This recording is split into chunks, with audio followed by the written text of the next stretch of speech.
Buenos días, mi nombre es Deji Dayana Suescunevia, estudiante de la Universidad de Pamplona de licenciatura en Educación Infantil, del Grupo A en Formación Ciudadana y Cultura de la Paz.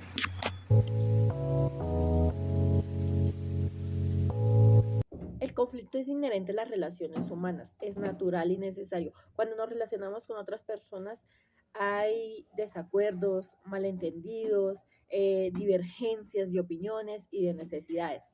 Eh, Esto nos da la oportunidad de crecer, de conocer y profundizar en las necesidades y diversidades del grupo y de las personas que lo conforman.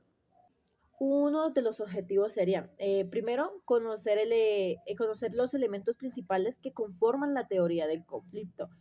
Segundo, sería trabajar cómo aplicar la teoría en los diferentes ámbitos de la vida. Y el tercero sería conocer herramientas y recursos útiles para la gestión de conflictos. Por lo tanto, desde mi visión del conflicto, lo mejor del conflicto no es en sí mismo que sea o no destructivo, sino que transforme la propia dinámica del conflicto. La transformación sugiere una comprensión dinámica del conflicto, en el sentido de que puede moverse en direcciones constructivas o destructivas. En este sentido, lo mejor de un conflicto es la manera en que se aborde, o sea, según cómo se aborde y termine con un excelente resultado para las partes, con posibilidades de ser conducido, transformado y superador por las mismas partes. Eh, También nos dice que la educación es un motor que contribuye a la reconstrucción del tejido social, así como un facilitador para lograr una sociedad más pacífica y reconciliada para evitar los retornos de la violencia, afirmaron los representantes de la Alianza para la Construcción de la Cultura de la Paz. También vemos la disputa, el conflicto armado, la posibilidad uno, la posibilidad 2 y la disputa que es arreglada. En la disputa vemos que es un desacuerdo entre grupos por algún asunto.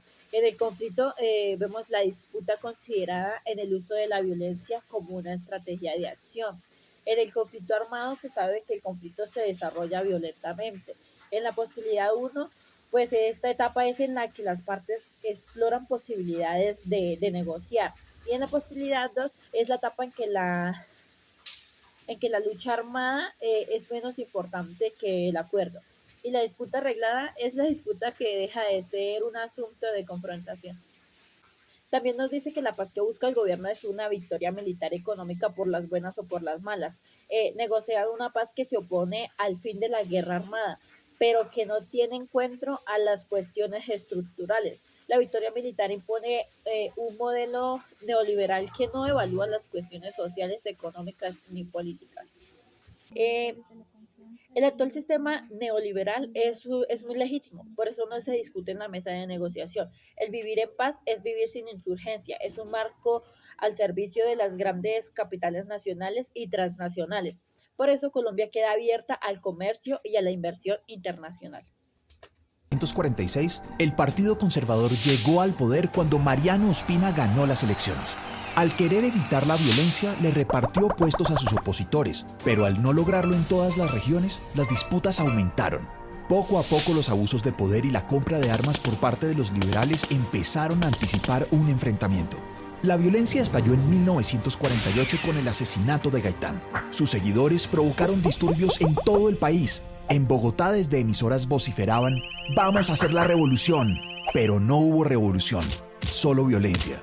Los pueblos se convirtieron en tumbas. Se formaron guerrillas liberales y ejércitos conservadores que por igual desplazaban a las familias de sus tierras.